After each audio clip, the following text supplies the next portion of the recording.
morning, dear hearts. We are on lesson 133 now. It's sort of a fave. I quote it often. Please subscribe. And today's lesson is I will not value what is valueless. And it's a really good reminder of really beginning to see what has true value for us. Because in general, it is not what we think. What we think has value in this world is totally without any value whatsoever. We can bring in lesson 25 into this because, again, we don't really know what has value. That lesson 25 is I do not know what anything is for. And that's sort of why we often value what has none. So, today's lesson begins. Sometimes in teaching there is a benefit, particularly after you've gone through what seems theoretical and far from what the student has already learned, to bring him back to practical concerns. The lessons that we just had and we just finished about there is no world, that's a very theoretical idea for us right now, so it's might be very hard for us to understand and wrap our mind around that. So we're coming back to something very basic today. What is value? What has value? What has none? So this we will do today. We will not speak of lofty, world-encompassing ideas, but dwell instead on benefits to you. Now this next line is one Marianne Williamson quotes it often, that you do not ask for too much of life, but far too little. When you let your mind be drawn to bodily concerns, to things you buy, to eminence as valued in the world, that you will now ask for sorrow and not for happiness, because there is nothing in this world that truly has value and will bring us happiness. This course does not attempt to take from you the little that you have, that we perceive we don't have very much, that things are being drawn away from us. We're going to have to come to understand that this world, whether we believe in it or not, really has nothing that will have a lasting effect, a lasting benefit to us. In the second paragraph, it ends, there are no satisfactions in this world.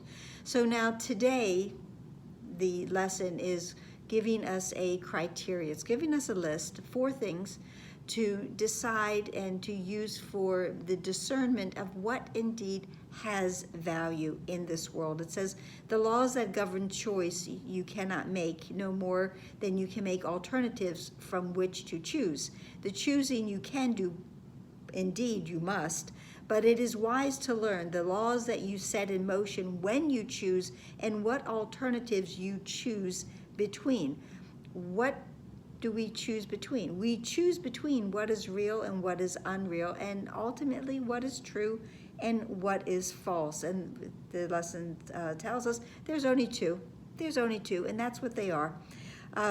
It goes on to tell us that the range is set that this we cannot change. It would be most ungenerous to you to let alternatives be limitless, because that would just give us more things to consider and it would delay us in time. And we want to shorten the length of time that we find ourselves in this world, because we want to be able to move on to heaven and to be home. And not brought so clearly to the place where there is but one choice. And in truth, there is only one choice that must be made, and that is we choose for God. So another kindly and related law is that there is no compromise. We have one choice, truly. We choose for God. There's no compromise in what your choice must bring. It cannot give you just a little. Each choice you make brings you everything or no thing, nothing. Every choice is going to give us everything if we choose for God, if we choose for what is true, what is real. And if we choose for the unreal and the false, we will get no thing, nothing. Therefore, if you learn the test by which you can distinguish everything from nothing, you will make the better choice. So here's the 4 criteria. The first one, that we choose a thing that will last forever. And because if we choose anything that does not last forever, it is valueless. A temporary value is without value. What fades and dies was never there and makes no offering to him who chooses it. So it's what is real and true and lasts forever. God's love. That's what lasts forever. The second criteria is choose something that is to be shared and will be equal for everyone. We want to choose for the entire sonship, not for just myself.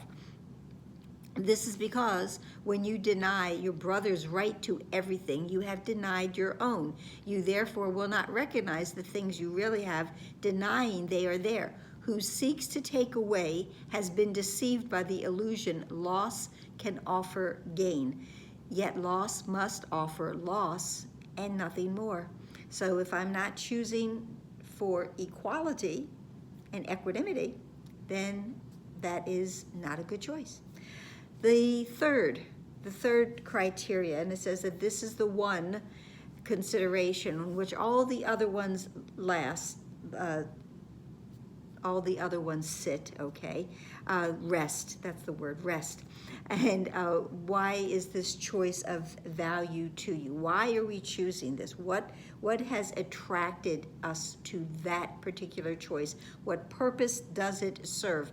And it's the easiest of all for us to deceive. We want to choose wisely and with consideration. Is my choice from my ego mind, and what purpose now does it serve, and why do I want it? Am I trying to convince myself that it will serve everyone, when in truth it's only for my own ego purposes? Then the fourth choice we come to, and so we come to the criteria for choice that is the hardest to believe because its obviousness is overlaid with many levels of obscurity. If you feel guilt about your choice, you have allowed the ego's goals to come between real alternatives.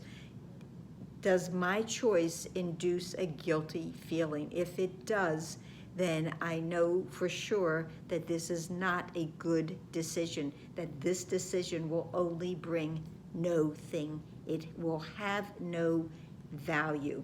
All things are valuable or valueless, worthy or not of being sought at all, entirely desirable or not worth the slightest effort to obtain. Choosing is easy just because of this. Complexity is nothing but a screen of smoke.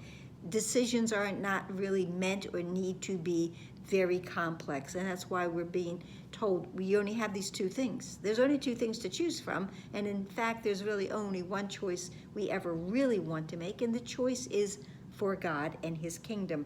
Choosing is that easy because of this. Complexity is nothing but a screen of smoke which hides the very simple fact that no decision can be difficult. What is the gain to you in learning this? It's far more than merely letting you make choices easily and without pain. Heaven itself is reached with empty hands and open minds, which reminds me of a favorite section, a favorite part of lesson 189 that I feel the love of God within me now. And it's, I guess I refer to it as a famous paragraph, but it tells us to hold on to nothing. Forget this world, forget this course, and come with wholly empty hands unto your God. Empty hands, holding on to nothing. Hands are empty, minds are open, and we come with nothing and find everything and claim it as our own. We will attempt to reach this state today with self-deception laid aside and with an honest willingness to value but the truly valuable and the real. Our practicing are 2 times a day, morning, evening, 15 minutes each, and of course there's always the hourly remembrances of the lesson.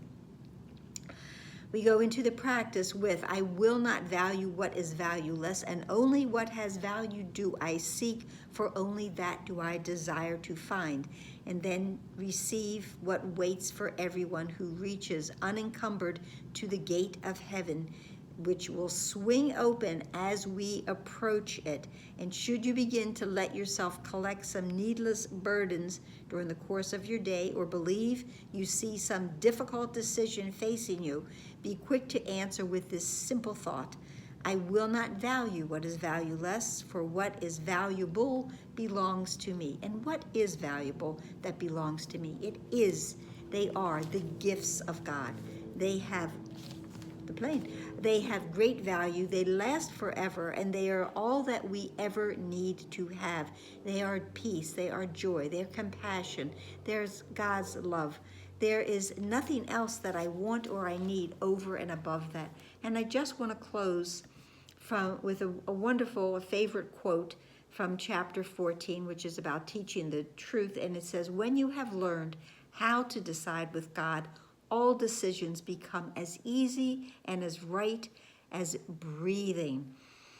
As breathing. There's no effort, and you will be led as gently as if you were being carried down a quiet path in summer.